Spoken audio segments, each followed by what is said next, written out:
Monsieur, bonsoir. Au programme de cette édition, retour sur le conflit en Iran. Après 4 jours, les dégâts humains et matériels sont considérables et les conséquences économiques dépassent le golfe Persique, avec notamment les perturbations au niveau du détroit d'Ormuz.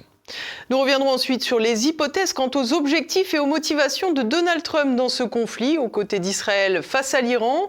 Et puis nous reviendrons ensuite sur le projet de dissuasion nucléaire avancée, dont les modalités semblent servir les plans de carrière européens d'Emmanuel Macron, le tout bien sûr au détriment de la France. Après 4 jours de bombardements et de ripostes, le bilan humain et matériel est déjà lourd dans la guerre déclenchée par l'alliance israélo-américaine contre l'Iran. Le point d'Olivier Frère-Jacques. Au moins 787 personnes mortes depuis le 28 février, dont une majorité de civils touchés par plus de 1000 frappes sur 504 sites dans 153 comtés. Le bilan humain est terrible en Iran, avec plus de 100 d'enfants tués par les bombes israélo-américaines. À titre de comparaison, l'attaque du 7 octobre du Hamas avait fait moins de 20 victimes de moins de 15 ans en Israël. Parmi les victimes notables en Iran figurent le guide suprême Ali Khamenei, son épouse et plusieurs hauts responsables comme le chef des gardiens de la révolution Mohammad Pakpour. Côté militaire, 8 membres des forces iraniennes ont péri officiellement, mais le décompte réel est très certainement bien supérieur et sera très compliqué à établir. Côté israélien, le Premier ministre Benjamin Netanyahou a donné lundi une justification déroutante de l'attaque, citant des extraits bibliques. En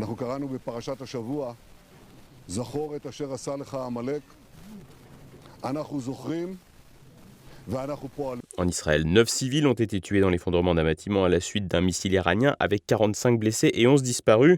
Les États-Unis ont perdu seulement 4 soldats, 3 tués lors d'attaques initiales et un 4e succombant à ses blessures, sans compter 5 blessés graves.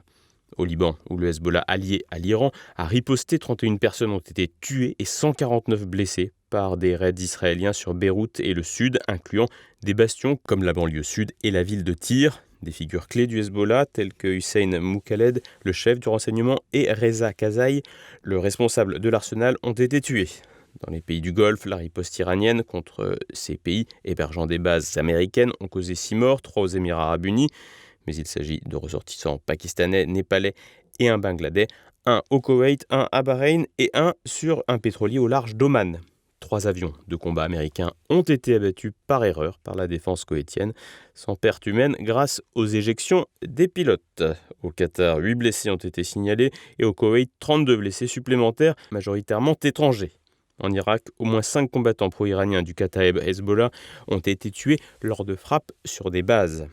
Côté infrastructure, les dégâts sont massifs en Iran. Le site nucléaire de Natanz a été bombardé, causant des dégâts sans conséquences radiologiques selon l'AIEA. Des sites militaires, la présidence, le Conseil de sécurité nationale et des prisons comme Evin et Téhéran-Bozorg ont été touchés. Par ailleurs, en début d'après-midi, le bâtiment accueillant l'Assemblée des experts en Iran a été visé. Cette assemblée est l'organe constitutionnel chargé de nommer, superviser et éventuellement de démettre le guide suprême de la République islamique. Ses 88 membres, tous religieux, s'étaient réunis en session extraordinaire. Aucune information n'a filtré côté iranien à l'heure où nous tournons ce journal. Dans les environs, des pénuries alimentaires émergent. Au Liban, les bureaux de la chaîne Al-Manar, pro-Hezbollah, et des installations militaires ont été visés par Israël. Dans le Golfe, des aéroports, hôtels de luxe, bases américaines et sites pétroliers ont été atteints avec des incendies maîtrisés, mais une interruption économique forcée. 3 pétroliers ont par ailleurs été frappés près d'Ormuz. Au Qatar, un radar américain AN/FPS 132 a été touché sur la base aérienne d'Al-Udeid d'un coût de 1,1 milliard de dollars. Un radar qui dispose d'une portée de 5000 km pour l'alerte précoce des missiles balistiques, permettant ainsi une surveillance large dans la région. Militairement, l'engagement aérien et naval est intense. Israël et les États-Unis ont mobilisé des forces aériennes pour des raids continus avec des interceptions de missiles iraniens. Des drones et missiles iraniens ont ciblé des navires, dont 2 pétroliers. Le Hezbollah a tiré des missiles sur Israël, tandis que les Houthis yéménites menacent de s'impliquer sans action confirmée. Cette menace demeure cependant limitée pour la coalition israélo-américaine. Les conséquences régionales sont profondes. Au Liban, l'économie déjà fragile risque l'effondrement. La condamnation de la riposte du Hezbollah par le gouvernement pourrait ouvrir la voie à une énième guerre civile. Dans le Golfe, la fermeture des espaces aériens et des exportations d'hydrocarbures nuit à l'image de stabilité affectant le tourisme, la finance et la diversification économique. L'Irak voit ses bases pro-iraniennes déstabilisées, aggravant des tensions internes ici aussi. Le détroit d'Ormuz, artère vitale pour 20% du pétrole mondial, 20% du GNL et 33% des engrais, est bloqué depuis le 28 février avec des navires de guerre américains sur place. Le général iranien Sardar Ebrahim Jabari a ainsi affirmé lundi que les forces opérationnelles iraniennes s'opposeraient à l'exportation de pétrole depuis l'ensemble de la région. Les compagnies d'assurance ont même suspendu les couvertures pour risque de guerre dès le 5 mars après des hausses de primes de 50%, forçant des armateurs comme Maersk et CMA-CGM à dérouter via le cap de Bonne-Espérance, allongeant les trajets et renchérissant les coûts. Économiquement, le baril a bondi à $80 avec un risque de $100 en cas de prolongation, menaçant un choc pétrolier mondial. Un choc qui n'effraie pas les États-Unis ou même la Russie qui sont autosuffisants, mais qui pourrait affaiblir l'Europe dépendante des importations énergétiques. Pour la France, impliquée dans la mission Aspide en mer Rouge, les risques incluent des perturbations logistiques, une hausse des coûts énergétiques affectant industriels et ménages et une pression sur les stocks stratégiques. Si le conflit s'étend, l'instabilité régionale pourrait aussi exacerber les migrations et les tensions géopolitiques. Par ailleurs, le conflit ouvert avec l'Iran met les pays du Golfe face à leurs contradictions. Soutien en apparence de la Palestine, tout en mangeant dans la main de Washington et devant donc assumer devant leur population un soutien indirect à l'État hébreu. Servant de paratonnerre aux États-Unis, les pays du Golfe pourraient se trouver affaiblis et donc encore plus dépendants des États-Unis. Côté opinion publique, en France, la droite et le centre soutiennent largement Israël, notamment dans les milieux identitaires, en dépit des risques migratoires et financiers pour le pays avec un tel conflit. Le soutien aveugle à cette guerre proche-orientale implique aussi le risque de voir se renforcer Al-Qaïda et l'État islamique, ennemi de l'Iran, et à l'origine de presque tous les attentats en France depuis le début du siècle. Enfin, l'Arménie chrétienne, de son côté, s'inquiète de voir son premier soutien, l'Iran islamique, tomber et laisser le champ libre à l'Azerbaïdjan. Ceux qui hier dénonçaient l'Oumma, sorte de solidarité islamique mondiale, doivent désormais admettre que le Proche-Orient et les islams qui s'y côtoient sont un peu plus complexes qu'un tract politique. Au-delà des considérations idéologiques, l'intérêt est désormais de voir dans quelle mesure l'Iran peut, presque seul, résister à l'attaque américano-israélienne, alors que la révolution de l'intérieur, appelée de ses vœux par une partie de l'Occident, ne semble pas vraiment prendre forme. À quelle partie de poker Donald Trump joue-t-il ? C'est la question que l'on peut se poser ces derniers jours après l'offensive lancée contre l'Iran, à rebours des engagements de campagne non interventionnistes. L'occasion de faire le point sur une stratégie difficile à suivre. Opération de régime change, erreur stratégique, opportunité commerciale ou offensive contrainte par Benjamin Netanyahou ? 4 jours après le début de furie épique et lion rugissant, difficile de cerner réellement les objectifs de Donald Trump. Après plusieurs sessions de négociations, dont la dernière salve s'est achevée à Genève quelques jours avant les premières frappes, le président américain montrait des signes en faveur de la mise en place d'un nouvel accord avec Téhéran. Un texte qui aurait encadré la question du nucléaire, comme l'accord de Vienne signé en 2014 et rompu par Trump en 2018, avait lui-même vocation à le faire. Mais Israël exigeait également que l'Iran renonce à sa seule capacité de défense, les missiles balistiques. Une volonté impossible à accepter pour la nation perse qui refusait logiquement de renoncer à sa seule arme défensive quand son ennemi de toujours, Israël, dispose de l'arme nucléaire sans avoir signé le traité de non-prolifération des armes atomiques. Dans ce cadre, en considérant qu'un accord était impossible, Trump aurait pu estimer que la seule alternative était justement de passer à l'offensive avec un seul but, le changement de régime. L'armée américaine a lancé des opérations de combat majeures en Iran. Notre objectif est de défendre le peuple américain en éliminant les menaces imminentes que représente le régime iranien, un groupe cruel composé d'individus très durs et terribles. Des considérations morales fréquemment utilisées pour justifier de renverser les gouvernements gênants du point de vue de l'Occident. Toujours est-il que, comme prévu, l'Iran a largement riposté sur les bases américaines situées dans les pays du Golfe. Un mode opératoire qu'elle avait annoncé avant même les premières frappes. Certains commentateurs estiment même que Donald Trump pourrait espérer que le Qatar, les Émirats arabes unis, Bahreïn, le Koweït, tous se plongent dans les affrontements pour que Washington prenne ensuite du recul en se contentant de vendre des armes pour alimenter le conflit et du gaz pour compenser les pertes des acheminements énergétiques liés à la fermeture du détroit d'Ormuz. Une stratégie qui collerait bien à celle appliquée par le président américain sur le conflit en Ukraine. Mais d'autres voient la situation autrement. En effet, certains considèrent que Washington s'est rangé derrière Tel Aviv sans que la défense des intérêts des Américains soit bien claire. C'est un peu ce qu'expliquait péniblement Marco Rubio, le secrétaire d'État américain, malgré lui. La menace était absolument imminente. Nous savions que si l'Iran était attaqué, et nous pensions qu'il le serait, même par un tiers, nous serions immédiatement pris pour cible. Nous n'allions pas rester les bras croisés et encaisser un coup avant de réagir. Le département de la guerre a estimé que si nous attendions qu'ils nous frappent en premier après avoir été attaqués par un tiers, Israël les a attaqués et nous avons attendu qu'ils nous frappent en retour, nous subirions davantage de pertes humaines. Nous avons donc agi de manière proactive et défensive pour les empêcher de causer davantage de dégâts. Une défense proactive. Un concept assez peu documenté dans l'art de la guerre et la Charte des Nations Unies, malgré sa propension à être bandit ces dernières années. Il serait donc inexact de dire qu'Israël a contraint Donald Trump à frapper l'Iran, mais plutôt exact de dire que Tel Aviv a engendré une situation où les États-Unis étaient dans une posture bien difficile. Reste à savoir si Washington n'est pas aujourd'hui dans une position délicate. À en croire Pete Hegseth, le ministre de la Défense américain, Trump ne s'interdit rien dans cet engagement contre l'Iran. Le président Trump s'assure que nos ennemis comprennent que nous irons aussi loin que nécessaire pour défendre les intérêts américains. Pour que les Américains voient leurs intérêts dans cette offensive, un effort important de la Maison-Blanche est déployé depuis quelques jours pour raviver la mémoire de la prise d'otage à l'ambassade des États-Unis en Iran en 1979, où 8 Américains ont perdu la vie. Une affaire datant de 45 ans qui peine quand même à convaincre, y compris dans le champ politique où les hypothèses quant aux motivations de Trump sont nettement plus violentes.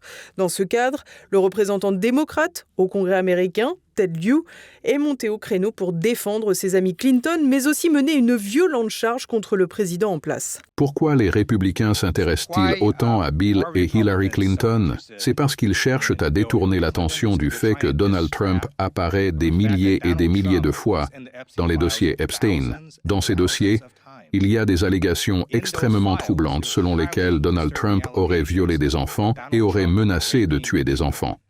J'encourage donc la presse à aller consulter ces dossiers. Des accusations particulièrement lourdes dont les preuves sont à l'heure actuelle inexistantes. Si ces dernières existaient, elles feraient sans doute, dans tous les cas, partie des éléments expurgés des fichiers publiés par le département de la justice américain dans le cadre de l'affaire Epstein. Mais au-delà de ces accusations, force est de constater que nombre des échanges entre Jeffrey Epstein et plusieurs interlocuteurs puissants visaient à défendre les intérêts israéliens, lesquels ont toujours vu en l'Iran un ennemi à combattre jusqu'au bout. L'usage de la compromission pour faire pression sur les dirigeants compromis, technique décrite au fil de nombre de documents Epstein, aurait alors sa démonstration pratique. Une hypothèse qui expliquerait alors l'impression de revirement de l'administration Trump dans cette affaire, alors qu'un processus de négociation était ouvert. À suivre donc. Et la guerre en Iran a éclipsé les autres sujets de l'actualité et le grand moment qu'attendait Emmanuel Macron pour annoncer son plan de dissuasion nucléaire, dite avancé. Malgré tout, ce projet porte les germes d'une énième dilution du pays au profit de l'euromondialisme, voire des plans de carrière d'Emmanuel Macron lui-même. Le décryptage de Nicolas de Lamberterie tout de suite. Le partage de la dissuasion nucléaire française. Voilà qui devait être le bouquet final de la décennie Macron. Au final, la guerre en Iran a quelque peu éclipsé cette annonce et ce discours, mais les mauvaises langues se diront que cela a permis au président de la République de passer en douce sur une décision importante, mais pourtant possiblement fort critiquable.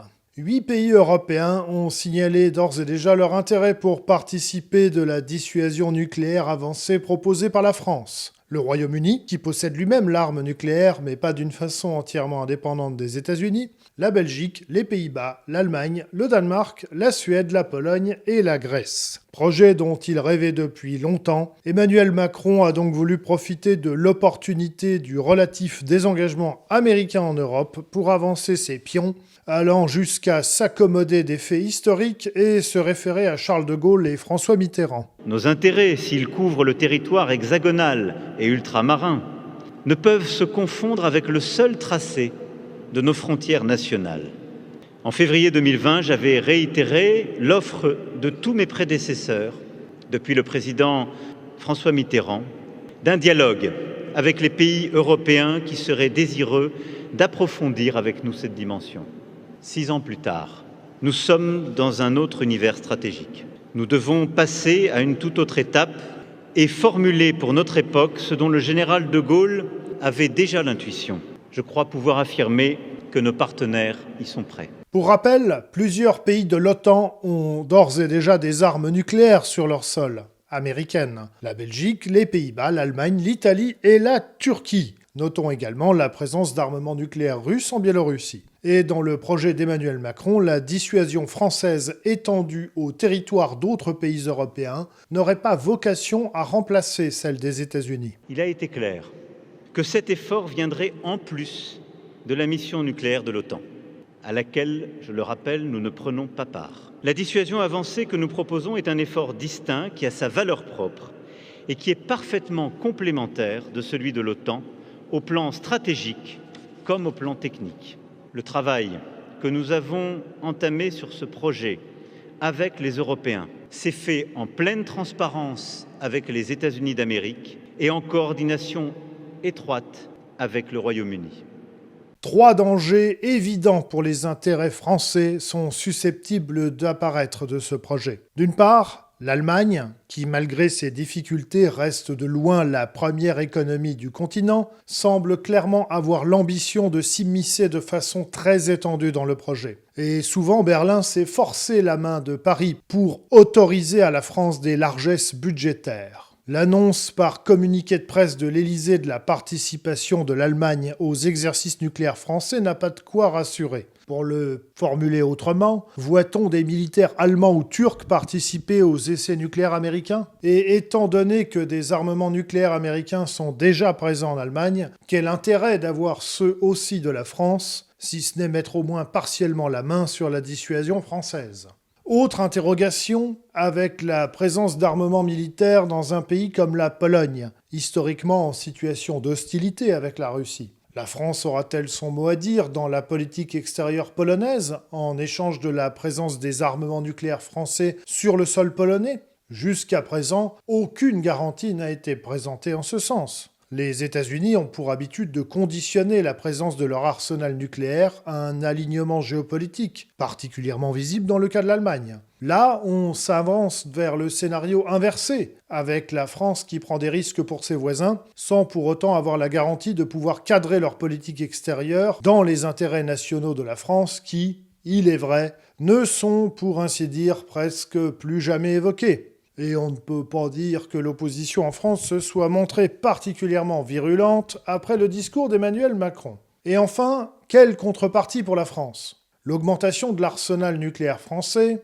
et son déploiement dans plusieurs pays européens aura un coût. Aucun signe ne laisse entendre qu'en contrepartie de cet effort, possiblement évalué jusqu'à 50 milliards d'euros, les partenaires européens qui s'associeraient à la dissuasion avancée française auraient au moins la décence d'acheter davantage d'équipements militaires français. En clair, on voit s'entrouvrir un scénario dans lequel la France porte à elle seule le coût et le risque de ce projet de dissuasion dite avancée, et ce sans aucune contrepartie.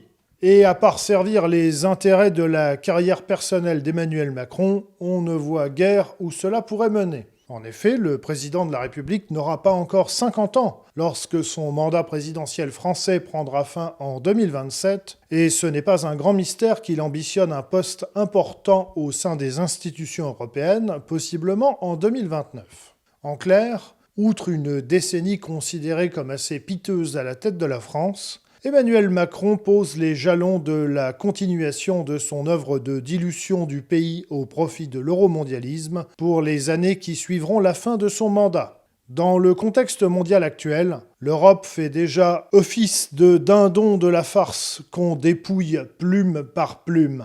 Mais de toute évidence, Emmanuel Macron veut laisser son empreinte dans l'histoire et assurer à la France le tout premier rôle des dindons à plumer dans la basse-cour du vieux continent. Et à présent, c'est le moment de l'actualité en bref en France. La justice clémente à l'égard des complices de l'assassin de Samuel Paty. Lundi, la Cour d'assises d'appel spéciale de Paris a rendu son verdict concernant 4 hommes impliqués dans le meurtre de Samuel Paty, décapité par le Tchétchène Abdullah Anzourov en 2020. Naïm Boudaoud et Azim Espirianov, 2 amis de l'assassin, étaient accusés de l'avoir aidé à se procurer un couteau et un pistolet et, pour l'un, de l'avoir déposé en voiture devant le collège du professeur le jour des faits. Ils ont été condamnés à respectivement 6 ans et 7 ans de prison pour une simple association de malfaiteurs sans intention terroriste. C'est une peine moins lourde que la condamnation en première instance, qui était de 16 ans de réclusion criminelle pour complicité d'assassinat terroriste. L'avocat de la famille Paty a réagi. Oui, la décision qui vient d'être rendue est une décision qui, évidemment, heurte la famille de Samuel Paty, en tout cas la compagne et la mère de son enfant. Mais il y avait 2 aspects dans ce dossier. Le premier, c'est celui de la fatwa numérique, qui a été celui qui était le plus contesté. De ce point de vue, la Cour a maintenu la peine en ce qui concerne M. Sefrioui, 15 ans de réclusion criminelle, et nous ne pouvons que nous en féliciter. Vouloir désigner à la vindicte, sachant ce qui va arriver, c'est-à-dire transformer un homme en cible, a été sévèrement sanctionné. Meurtre de Matisse, la mère et complice du tueur fait appel. Vendredi, le tribunal correctionnel de Châteauroux avait condamné à 24 mois de prison, dont 14 avec sursis probatoire, la mère du meurtrier de Matisse. Rappelons qu'en avril 2024, Matisse, âgé de 15 ans, avait été poignardé mortellement par un adolescent afghan après un échange d'insultes. La mère du meurtrier aurait frappé la victime alors qu'elle était agonisante. Lundi, elle a fait appel de sa condamnation. Justice toujours avec Tariq Ramadan. Lundi, le procès de l'islamologue pour viol et viol aggravé sur 3 femmes a été suspendu par la Cour criminelle de Paris. En effet, l'intéressé ne s'est pas présenté à son procès pour des motifs laissant nourrir des soupçons. Selon ses avocats, Tariq Ramadan serait hospitalisé en Suisse. Or, son contrôle judiciaire fixe sa résidence en Seine-Saint-Denis et lui interdit de séjourner en Suisse sans en avoir préalablement référé à l'autorité compétente. Aucune demande d'autorisation de quitter le territoire n'a été fournie. Lundi, les juges ont aussi demandé une attestation d'hospitalisation qui a été fournie au bout de quelques heures, sans donner plus de précisions sur l'état de santé de Tariq Ramadan et sur les éventuels examens qu'il aurait subis. La présidente de la Cour criminelle de Paris a donc annoncé la suspension du procès en attendant une expertise médicale de Tariq Ramadan. Les avocats généraux le soupçonnent de tenter d'échapper à son procès. Des Français qui ne rêvent pas de devenir milliardaires, mais de boucler leur fin de mois. Selon une enquête du comparateur de tarifs bancaires Panorabank, dévoilée ce mardi, 16% des Français sont à découvert au moins une fois par mois. Près de la moitié, 41%, le sont au moins une fois par an. Un véritable cercle vicieux alors que près de la moitié des banques facturent un minimum forfaitaire d'agio, une pratique abusive fréquemment dénoncée par l'UFC Que Choisir qui estime que, ramenés au montant des agios, ces minimums forfaitaires sont très largement au-dessus du taux de l'usure.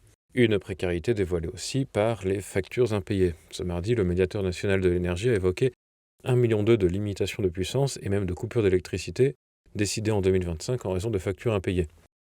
C'est une augmentation de 79% par rapport à 2019. Rappelons qu'en octobre dernier, le médiateur national de l'énergie avait affirmé qu'un tiers des ménages français déclarent avoir des difficultés à payer les factures de gaz et d'électricité. Et l'on poursuit avec l'actualité internationale.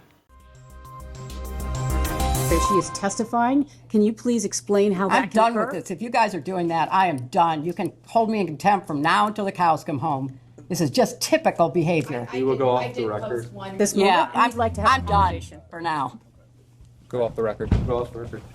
Témoignages sous tension. Les 26 et 27 février à New York, Hillary et Bill Clinton ont témoigné devant la commission de surveillance de la Chambre des représentants dans l'affaire Jeffrey Epstein. Lors de la déposition d'Hillary Clinton, une photo prise sur le moment a été divulguée, suscitant la colère de l'ancienne candidate à la Maison-Blanche. Son avocat a révélé que la républicaine Lauren Boebert l'aurait transmise à un influenceur de droite qu'il a ensuite publié en ligne. Hillary Clinton, dont les relations ambiguës avec Epstein peuvent intriguer, dénonce une violence violation de la confidentialité et une tactique politique partisane.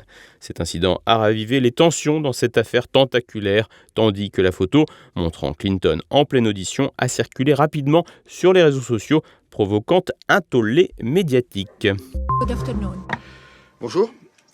Je déclare ouverte la 10 113e séance du Conseil de sécurité.